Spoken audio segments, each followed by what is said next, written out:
नमस्कार, Lord William Bentinck secondary school द्वारा आयोजित हिंदी की कक्षा में आप सभी का स्वागत है। आज हम पढ़ रहे हैं अध्याय 14 लक्ष्मी नारायण रंगा। लक्ष्मी नारायण रंगा जी का जन्म 1934 ईस्वी में होता है। इनके जीवन परिचय के संदर्भ में बात करें तो लक्ष्मी नारायण रंगा का जन्म 4 फरवरी 1934 को बीकानेर में हुआ। आपने डूंगर कॉलेज बीकानेर से स्नातकोत्तर की डिग्री प्राप्त की। स्नातकोत्तर मतलब एमए, मास्टर ऑफ आर्ट्स। भाषा विज्ञान जयपुर में मुख्य अनुवादक के रूप में कार्यरत रहे। बाल्यकाल से ही आपका रुझान नाटकों की ओर था, अतः नाटक लेखन, निर्देशन एवं अभिनय में सक्रिय भागीदारी निभाई। रंगा जी हिंदी एवं राजस्थानी दोनों भाषाओं में समान अधिकार से साहित्य सृजन करते रहे हैं और आपके नाटक एवं एकांकी मुख्यतः ऐतिहासिक, सामाजिक एवं समसामयिक विषयों को आधार बना करके लिखे गए हैं। इनके द्वारा रचित नाटक एवं एकांकी अभिनय एवं रंगमंच की दृष्टि से बेहद सफल रहे हैं। इनको सन 2006 में राजस्थानी भाषा में रचित पूर्णमिद रंग नाटक पर साहित्य अकादमी पुरस्कार प्राप्त हुआ था। ये साहित्य अकादमी पुरस्कार से सम्मानित है। इनकी रचनाओं के संदर्भ में बात करें तो नाटक और एकांकी संग्रह इनके टूटती नालंदाएं, रक्त बीज, तोड़ दो ये जंजीरें, एक घर अपना। कहानी संग्रह की बात करें दहेज का दान, हम नहीं बचेंगे, हम नहीं छोड़ेंगे। कविता संग्रह की बात करें तो हरिया सुवटिया राजस्थानी भाषा में है। बाल कहानियों की बात करें तो टमर कट्टूम राजस्थानी भाषा में है। ये राजस्थानी भाषा के भी अच्छे कवि रहे हैं और हिंदी में भी इनको पढ़ा जाता है। पाठ परिचय को देखिए। इस एकांकी में राजस्थान में स्वतंत्रता आंदोलन के प्रणेता श्रोत्रवीर शिरोमणि सागरमल गोपा द्वारा मातृभूमि की स्वतंत्रता के लिए प्राण न्योछावर करने की यशोगाथा है। एक लाइन में यदि आपसे पूछा जाए कि इसका मुख्य उद्देश्य क्या है या मूल भाव क्या है इस पाठ का, तो हम इसको लिख सकते हैं।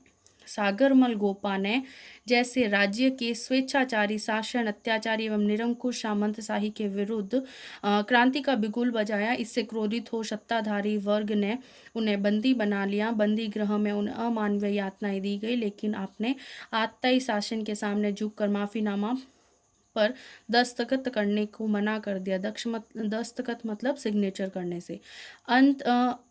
अंत में इन्हें 3 अप्रैल 1946 को जेल में ही जिंदा जला दिया गया था। सागरमल गोपा जी को आपकी शहादत ने राजस्थान में स्वतंत्रता संग्राम के नए प्राण फूंक दिए थे। तात्विक दृष्टि से अमर शहीद एक सफल एकांकी हैं। अब आपके जहन में प्रश्न होगा एकांकी क्या होती है, तो एकांकी नाटक का ही एक अंक होती है जिसे एकांकी कहते हैं। इसकी संवाद योजना में ओजपूर्ण भाषा शैली का प्रयोग पाठकों का ध्यान आकर्षित करती है। आइए हम पढ़ते हैं अमर शहीद। पात्र परिचय की बात करें तो सागरमल गोपा 46 वर्षीय स्वतंत्रता सेनानी है। धोती कुर्ता पहने हैं, हाथ में हथकड़ियां हैं, पांवों में दोहरी बेड़ियां हैं। गुमान सिंह सांवलोत की बात करें तो ये एक पुलिस अधीक्षक के रूप में हमारे सामने आएंगे। जेलर कर्णीदान की बात करें तो जैसलमेर जेल का इंचार्ज है। बीरबल, मुनका सोहिल, अहमद कलर सिपाही आदि। 3 अप्रैल 1946 दोपहर का समय है। पर्दा उठने पर जेल की कोठरी का आंतरिक भाग दिखाई देता है। सामने की दीवार में लोहे का दरवाजा खुला है। रंगमंच के बीच सागरमल गोपा बैठा है और उसके हाथ पीछे करके उल्टी हथकड़ी लगाई हुई है तथा पांवों में भारी बेड़ियां हैं। बेड़ियों के कारण उनके पांवों में घाव पड़ गए हैं तथा उनसे खून बह रहा है। सागरमल गोपा ने धोती कुर्ता पहन रखे हैं जो मैले कुचेले हैं।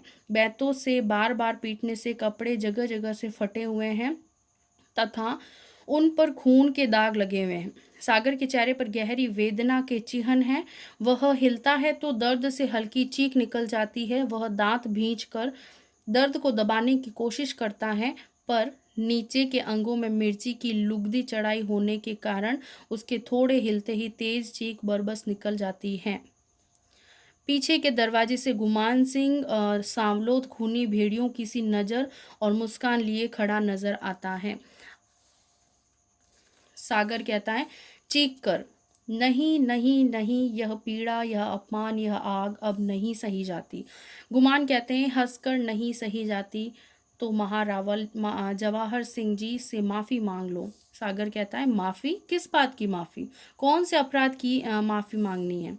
गुमान कहता है सागर, अगर एक अपराध हो तो बताऊं, राजद्रोह करके तुमने तो जैसलमेर की नाक कटवा दी है। सागर कहते हैं राष्ट्र प्रेम करके नाक ऊंची करवा दी गुमान सिंह, सारे देश में सारी दुनिया में।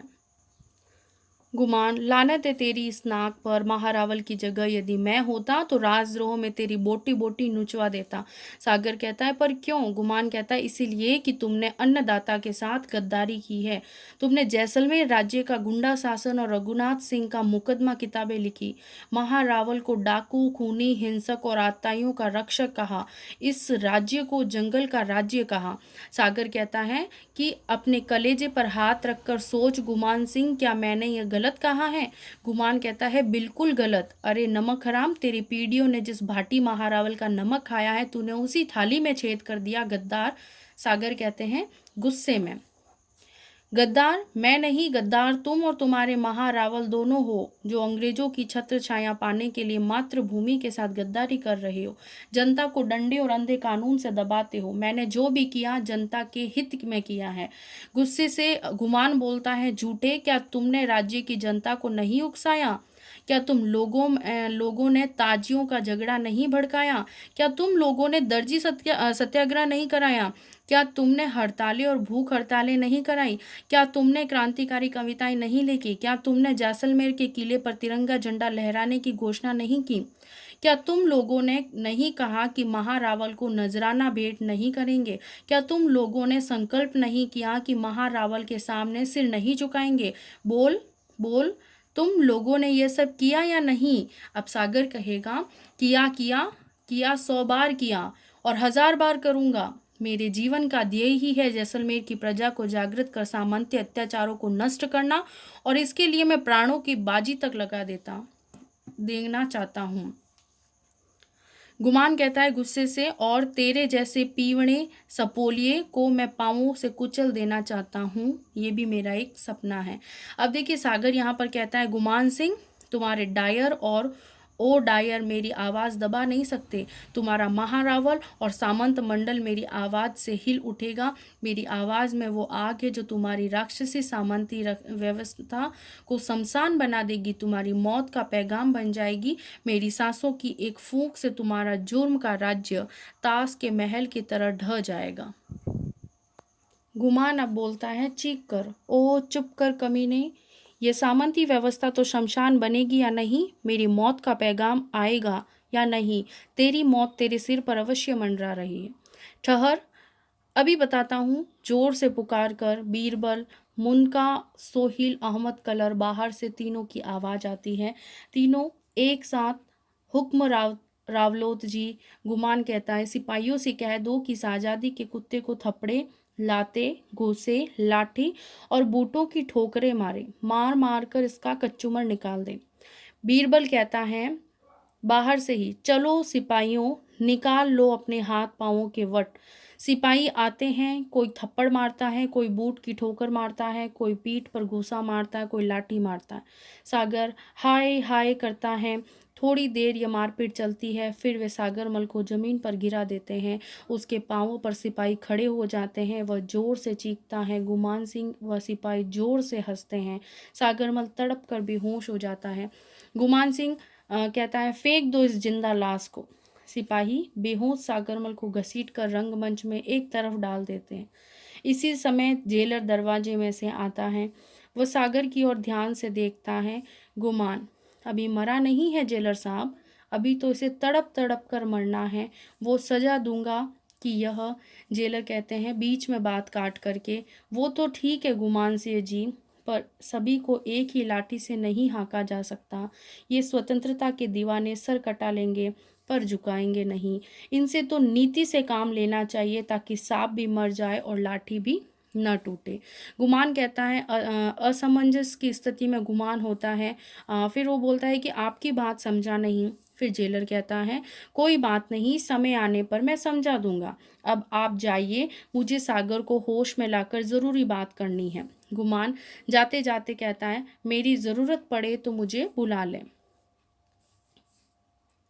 जेलर कहता है ज़रूर, और हाँ गुमान सिंह जाते जाते रुक जाता है, थोड़ा ठंडा पानी भिजवा दीजिए।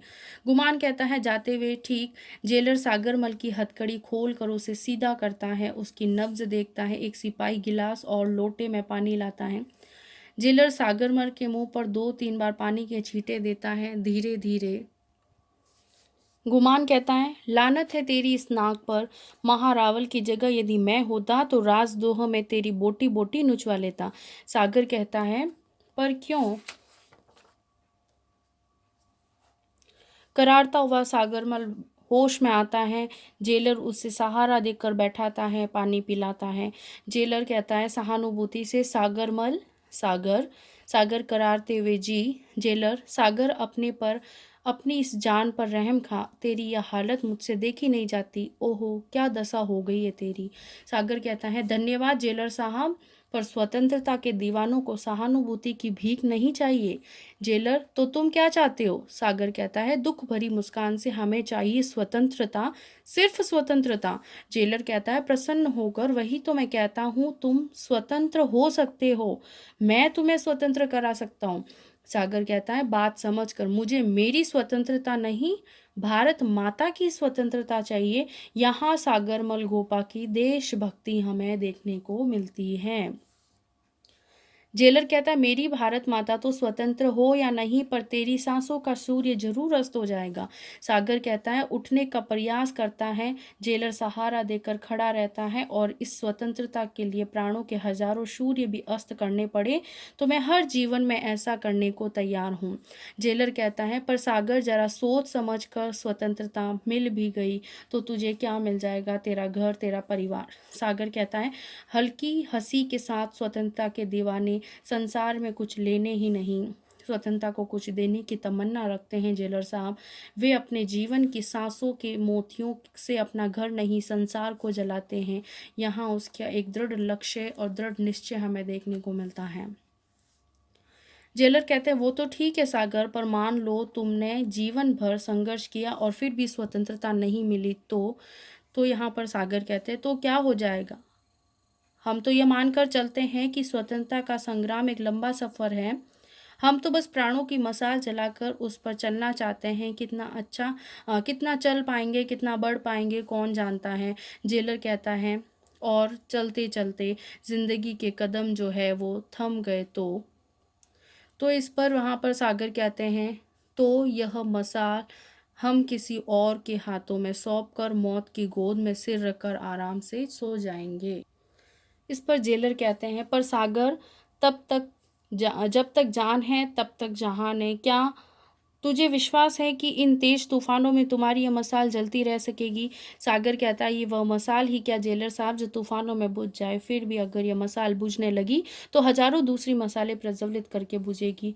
हर मशाल को एक ना एक दिन बुझना ही पड़ता है, चाहे जल्दी या फिर देर से। फिर बुझने से क्या डर? जेलर कहता है पर सागर, उस स्वतंत्रता से क्या फायदा जो मौत के बाद मिले? सागर कहता है बीच में बात काट कर स्वतंत्रता सेनानियों का आम का बाग लगाता है जेलर साहब। वह जानता है इस आम का अमृत उसे नहीं मिलेगा। वह अपने प्राण बोकर, खून पसीने से सींच कर यह अमृत फल आने वाली पीढ़ियों के लिए उगाता है। स्वतंत्रता संग्राम भी इसी भावना से लड़ा जा रहा है। भगीरथ गंगा खुद के लिए नहीं लाया था, युगों युगों तक लोग उस भागीरथी से अपने तन मन की प्यास बुझाते रहेंगे। जेलर गंगा लाने पर भागीरथ का नाम तो अमर हो गया, पर तेरा नाम इस अंधेरी काल कोठरी में घुट घुट कर मिट जाएगा। सागर कहता है नींव का पत्थर कब कहता है जेलर साहब की मेरी कहानी बने?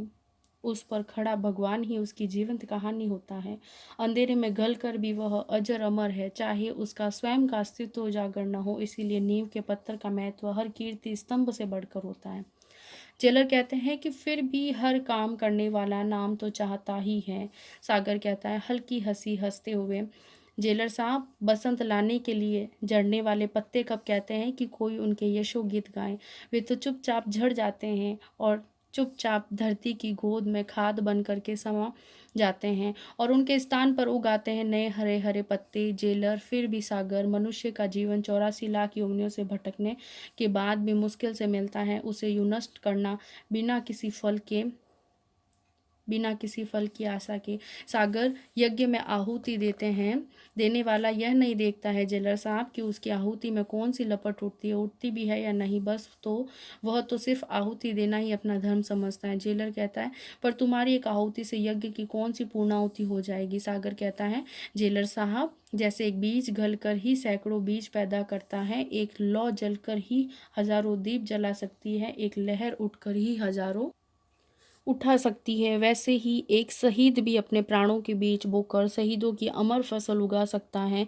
मेरे प्राणों की आहुति चाहे पूर्णाहुति न बने, पर यज्ञ को प्रज्वलित तो रखेगी ही मेरे प्राणों का दीप। जेलर कहते हैं, पर सागर, तुम्हारे प्राणों का दीप बुझा दिया जाएगा और उसकी रोशनी की एक किरण तक को इस कोठरी से बाहर नहीं फैलने दिया जाएगा। सागर कहता, पर आग बुझ कर ही वातावरण की सांसों में वह गर्मी भर जाती है, जो कहीं लपट बनकर फिर जल जाती है या जल सकती है। जेलर कहते हैं, ये सब जुनून की बातें हैं, तुम यहाँ पर कोटे में कैद हो, यहाँ तुम्हारी आवाज़ को कुचल दिया जाएगा, उस दम तोड़ती आवाज़ को कोई सुन नहीं पाएगा, तुम्हारे सपनों की दुनिया इसी काल कोठरी में दफन हो जाएगी। सागर कहता है, हंसते हुए यहाँ पर सागर बोलते हैं कि आवाज़ कभी मरती नहीं जेलर साहब, मेरी आवाज़ का यदि गला घोटा गया तो वह जनता की आवाज़ बन जाएगी, और जनता की आवाज़ कभी दम नहीं सकती, कभी मर नहीं सकती। सोच कर फिर शहीदों की ज़िंदगी तो लुप्त गंगा की तरह होती है जेलर साहब, जो कहीं भी किसी भी धरातल को फोड़ कर बह निकलती है, उसे कोई जंजीर, कोई जेल, कोई दीवार, कोई परकोटा बांध नहीं सकता। जेलर कहते हैं, यह सब पागलपन है सागर, तुमने कभी सोचा तुम कितने स्वार्थी हो, तुम्हारे इस जीवन पर सिर्फ तुम्हारा ही हक नहीं है, तुम्हारे परिवार का भी अधिकार है। जानते हो, तुम्हारे बूढ़े पिता तुम्हारे लिए तरस तरस कर मर गए, दिन रात गोपा गोपा की रट लगाते हुए तुम्हें पुकारते पुकारते तुम्हारी बूढ़ी माँ के प्राण पखेरु न जाने कब उड़ जाएं। तुम्हारे भाई कितने दुखी है, सुनी गोद वाली तुम्हारी पत्नी दिन रात कितनी रोती है, क्या तुम्हें इन सब पर दया नहीं आती। यहाँ पर सागर कहते हैं कि जेलर साहब थोड़ा दुखी होकर के वो अपना दुखी वक्तव्य में कहते हैं, जेलर साहब, मैं एक आंख से इन्हें देखता हूँ तो दूसरी आंख से देश की दुखी जनता को भी देखता हूँ, एक कान से इनकी पुकारें सुनता हूँ। जेलर साहब, मातृभूमि मेरी माँ की माँ है, देश जो है वो मेरे पिता के भी पिता हैं, मेरे देशवासी मेरे परिजनों से बढ़कर है। यदि मेरे घर वालों के दुख आंसू भारत माता के होठों पर सुख स्वतंत्रता की मुस्कान रचा सके, तो मैं अपने परिवार की हर आंसू सहने को तैयार हूँ। जेलर कहता है, देखो मेरी बात मानो, व्यर्थ प्राण गंवाने से कोई फायदा नहीं है। महारावल जवाहर सिंह कोई पराये नहीं है, अपने ही अन्नदाता है, और उनको पिता समझ करके माफ़ी मांग लो। इस पर सागर चिल्ला करके, कभी नहीं, उस खूनी दरिंदे से माफ़ी जिसने जैसलमेर की सारी जनता के भविष्य को अंधेरे में ढक रखा है, जिसने कानून और अदालत को काली कठपुतली बना रखा है, जो चोर डाकू और खूनियों के बलबूते पर राज चला रहा है, उससे माफ़ी तत् कभी नहीं। जेलर कहते हैं, तो वे तुझे मार डालेंगे, उसका कानून, उसका दंड तेरे इस घमंड को चूर चूर कर देगा तुम्हारे। सागर कहता है, कानून और दंड के काले हाथ फूल और डाली से नोच करके मल सकते हैं जेलर साहब, पर उसकी महक नष्ट नहीं कर सकते हैं। महक तो हवाओं की धरोहर होती है, जो फैले बिना नहीं रहती है, और वे मेरे तन को दबा सकते हैं, मेरे मन को नहीं, मुझे मार सकते हैं, मेरी भावनाओं को नहीं, मेरी आत्मा को नहीं। जेलर साहब कहते हैं, देख मैं तुझे समझाता हूँ, तू मान जा, नहीं तो ये तेरी बोटी बोटी नोच देंगे और तुझे ये ऐसी यातनाएं देंगे कि पत्थर का कलेजा भी दहल जाएगा। और सागर कहता है, साहस से ये दुख और यातनाएं स्वतंत्रता की आग में घी सींचने का काम करेगी जेलर साहब, जितना स्तन को सताया जाएगा उतना ही प्राणों की लौ और तेज होगी। स्वतंत्रता का कमल जो है शहीदों के रक्त के सरोवर में ही तो उगता है, बढ़ता है, रुक करके सांस लेता है। जेलर कहते हैं, अरे पागल, अरे पगले, ये तेरे पाँव तोड़ देंगे, तेरे हाथ तोड़ देंगे, तुम्हारी आंखें फोड़ डालेंगे और तुम्हारे प्राण भी ले लेंगे। जेलर कहते हैं हंस करके, जेलर इस तरह से कहते हैं तो इसका हंस करके सागर जो है वो जवाब देते हैं, मातृभूमि के दीवाने तन का जीवन नहीं मन का जीवन जीते हैं। फिर मेरे पाँव टूटने पर यदि मेरे देश का एक कदम आगे बढ़े, मेरे हाथ टूटने पर यदि देश के हाथ थोड़े मजबूत होते हैं, और मेरी आंखें फूटने से यदि देश को कहीं नई नज़र मिले, मेरे प्राण लेने से यदि देश को नया जीवन मिले, तो मैं इन्हें खोना अपना परम सौभाग्य मानूंगा। मेरा नाम सागर है। जेलर साहब, मेरी गहराइयों को तोप और तलवार हिला नहीं सकते। जेलर कहता है, अब तुझे कैसे समझाऊं, मेरा तो यही कहना है। बाहर से गुमान सिंह बोलता हुआ आता है, उसके हाथ में बैत है और वह गुस्से में नजर आता है, साथ में बीरबल आदि भी है। गुमान कहता है, यह आपका कहना नहीं मानेगा जेलर साहब, मेरा कहना मानेगा। आपकी मीठी चाल सही है, बस में नहीं आएगा। लातों के भूत बातों से नहीं मानते हैं। आज मैं इसे वो मज़ा चखाऊंगा कि लोग सदियों तक याद रखेंगे आपको। महार रावल साहब याद फरमा रहे हैं। जेलर साहब की ओर देखता है और हल्का सा काँप कर बाहर चला जाता है। गुमान कहता है क्रोध से, हाँ तो सागर बना तूने रेजिडेंस एलिंगटन को गुप्त पत्र कैसे भेजे? तूने जवाहरलाल नेहरू को, जयनारायण व्यास और हीरालाल शास्त्री व दीवान को पत्र क्यों लिखे? बोल, नहीं तो आज तेरा खून पी जाऊंगा। तूने मेरी और महारावल की बहुत निंदा की है। बोल, नहीं तो तुझे कच्चा चबा जाऊंगा। दांत पीसता है सागर कहता है, सच्चाई कहने का हर इंसान का हक है गुमान सिंह। तुम्हारे काले कारनामों का पर्दाफाश। गुमान कहता है जोर से बैत मारकर, काले कारनामों का पर्दाफाश और कर। दो तीन बैत मारता है। लगता है तेरी मौत ही तुझे नागपुर से जैसलमेर खींच लाई है। लगता है तेरी मौत मेरे हाथों ही है सागर। मुझे मौत नहीं, मेरी मातृभूमि का प्यार यहाँ पर खींच लाया है। मेरी मौत नहीं, लगता है सामन शाही की मौत मुझे यहाँ खींच लाई है। लगता है कि सामन शाही की अर्थी में मेरा कंधा लगेगा। लगता है महाराज और तुम दोनों। गुमान सिंह के चीख करके बोलता है, चुप रह बदतमीज, तेरी जुबान खींच लूंगा। जोर से पुकार कर बोलता है। बीरबल कहता है, अहमद इसे ले जाओ और माचा चढ़ाओ। इसके मुंह, नाक, आंख और निचले अंगों में मिर्ची भर दो। इसकी ऐसी हालत कर दो कि यह मौत के लिए भीख मांगे और मौत भी इसे भीख न दे। खींच डालो इसकी खाल। वे लोग आकर जबरदस्ती सागरमल को घसीट करके बाहर ले जाते हैं और गुमान सिंह कोठरी में कुछ सोचता हुआ चक्कर लगाता है। लगता है कोई भयंकर निर्णय लेने वाला है। थोड़ी देर में सागरमल की दिल दहला देने वाली चीखें सुनाई देती है और उन लोगों का अट्ठास होता है। गुमान सिंह भी सागरमल का चीखना सुन करके मुस्कुराता है। सागर कहता है, पीछे से आवाज़, नहीं नहीं, अरे मेरी टांग चीर रही है, अरे मेरे प्राण निकल रहे हैं, अरे अरे अरे मेरी आंखों में मिर्च डाल दी, आह अरे अरे मुझे छोड़ दो, अरे राक्षसों बस करो, अरे अरे ये मिर्ची मेरे मेरे मत चढ़ाओ, अरे मेरे रोम रोम में आग लग गई है, छोड़ दो मुझे। थोड़ी देर आवाज़ें आती है, फिर वे लोग हंसते हुए अर्ध बेहोश कराते हुए सागरमल को लाते हैं और उससे जहाँ चला नहीं जाता लड़खड़ाता हुआ चलता है और उसके मुंह, आँख, नाक में मिर्च दबी नज़र आ रही है। उसके निचले अंगों में मिर्च की लुगदी चढ़ाई हुई है और उसकी धोती खून से तरबतर है। लाकर के वे उसे छोड़ देते हैं। वह धम से गिर जाता है। वे सभी जोर से हंसते हैं। सागरमल दर्द से तड़पता है और उसके मुख से चीख निकलती है। गुमान हंसता हुआ जेब से कागज़ निकाल कर, सागर अपनी जान बचाना चाहता है तो मेरा कहना मान, इस माफ़ीनामे पर दस्तखत कर दे। सागर कहता है, चीख कर मेरे मौत के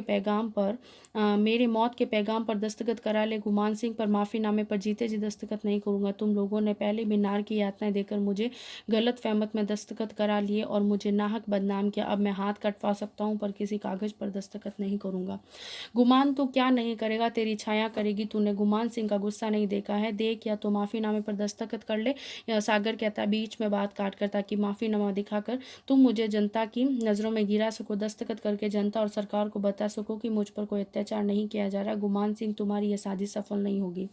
गुमान व्यंग्य में हंसता है। गुमान का हर मोहरा ठीक जगह पर बैठता है। सागरमल, अगर तूने इन कागजों पर दस्तखत नहीं किए तो मुझे मिट्टी का तेल छिड़क कर जिंदा जला दूंगा मैं तुझे। गुमान सिंह उसको ऐसे धमकी देता है। सागर कहता, और उस आग में तुम्हारा साम्राज्य जल जाएगा, जनता तुम लोगों को जीने नहीं देंगी, इससे वो क्रांति होगी, तुम्हारे जुल्म के शासन की नींवें तक हिल जाएगी। गुमान कहता है कि गुमान सिंह ने कच्ची गोलियां नहीं खेलना नहीं सीखा है। सागर, तुमने जगह जगह पत्रों में लिखा है इस अत्याचार को नहीं सह सकता, इससे तो आत्महत्या ही करना अच्छा है। हंसता हुआ खूनी भेड़िए से नज़र टिका करके, समझे कि नहीं? सागर, समझ गया, तू मेरी हत्या पर आत्महत्या का कफन उड़ाने की कोशिश करोगे पर भारत की जनता तुम्हारी इस चाल को मात दे देगी। गुमान, कभी नहीं, तेरे परदादे ने भी आत्महत्या की थी, यह तो तुम्हारा पुश्तैनी रोग है। सागर गुस्से से चीख कर, झूठे नीच राक्षस, तू इतना गिरा हुआ है। गुमान गुस्से से, मुझे नीच कहता है? सागर कहता है, हाँ हाँ नीच, 1000 बार नीच। गुमान सिंह गुस्से से, बीरबल मिट्टी के तेल का कनस्तर ला, इसे आज मजा चखा ही दूं। बीरबल चुप खड़ा सोच रहा है। चीख कर मैं कहता हूँ, ला। बीरबल जाकर चुपचाप कनस्तर ला। गुमान सिंह कनस्तर लेकर सागर की तरफ बढ़ता हुआ। सागर, हाँ हाँ करूँगा। गुमान सिंह गुस्से से कहेगा। सागर, हाँ कहूँगा। गुमान सिंह आग बबूला हो जाता है। गुमान तो ले तेल, सागरमल पर छिड़कता है। अभी सोच ले वरना माचिस जलाता हूँ। सागर, जला ले। गुमान, जला लूँ? सागर, हाँ हाँ जला ले। गुमान सिंह कहता, माचिस निकाल कर जलाता हुआ, ये जलाई और अब तू देखते ही देखते राख हो जाएगा। बोल, माफीनामे पर दस्तखत करता है कि नहीं? सागर बोलता है साहसपूर्वक नहीं करूँगा, जल जाना मंजूर है पर माफ़ी नहीं मांगूंगा। गुमान कहता है कि गुस्से से नहीं मांगेगा, आखिरी बार पूछ रहा हूँ। सागर नहीं मानूंगा राक्षस। गुमान गुस्से से राक्षस तो ले माचिस लगा देता हूँ। सागर के कपड़ों में आग लगती है, वह बुझाने का प्रयास करता है। गुमान सिंह और उसके साथी हंसते हैं। धीरे धीरे आग तेज होती है। इस दृश्य को रंगमंच के पीछे आग का प्रभाव पैदा करके भी दिखाया जा सकता है। फिर आवाज़ें आती हैं। अंत में जले हुए सागर को रंगमंच पर लाया जा सकता है। अभी माफ़ी मांगे तो आग बुझ सकती है। बोल, सागर कहता है, अगर हो सके तो थोड़ा तेल और छिड़क दे गुमान सिंह, ताकि मेरे और तेरे दोनों के मन के अरमान पूरे हो जाएं। गुमान हंसकर, इसकी आखिरी इच्छा भी पूरी कर दो। तेल छिड़कता है, आग तेज हो जाती है, सागर जलने लगता है। आग तीव्र होती है तो चीख पड़ता है, सागर, भारत माता की जय, भारत माता की जय। गुमान हंसकर, अरे इसकी आवाज़ें दूसरों को सुनाई देगी, इसके साथ साथ बोलो महारावल की जय, ताकि इसकी आवाज़ दब जाए। सागर ज्यों ही भारत माता की जय बोलता है, वे तीनों साथ साथ महारावल की जय बोलते हैं। उससे सागर की आवाज़ दब जाती है और सिर्फ सागरमल की जय सुनाई देती है, मानो सागरमल भी महारावल की जय बोल रहा है। सागर भारत माता की जय जलने के कारण तड़पता है। भारत माता की जय, वे तीनों उसके चारों तरफ हंसते हुए चक्कर लगाते हैं तथा महारावल की जय के नारे लगाते हैं। सागर थोड़ी देर तड़प करके भारत माता की जय, भारत माता की जय बोलता हुआ धरती पर गिर जाता है। गुमान सिंह और उसके साथियों के अट्ठास के साथ ही पर्दा गिर जाता है। बहुत ही सुंदर एकांकी, आपने सागर मलगोपा के संघर्ष की कहानी को पढ़ा इस एकांकी के अंदर, और बहुत ही अच्छा और सुंदर वर्णन यहाँ पर किया गया है। इसको पढ़ करके अंत में हमारी भी रूह कांप उठती है। देशभक्ति जो मात्र कहने भर को नहीं थी, जिसके जहन में थी। धन्यवाद।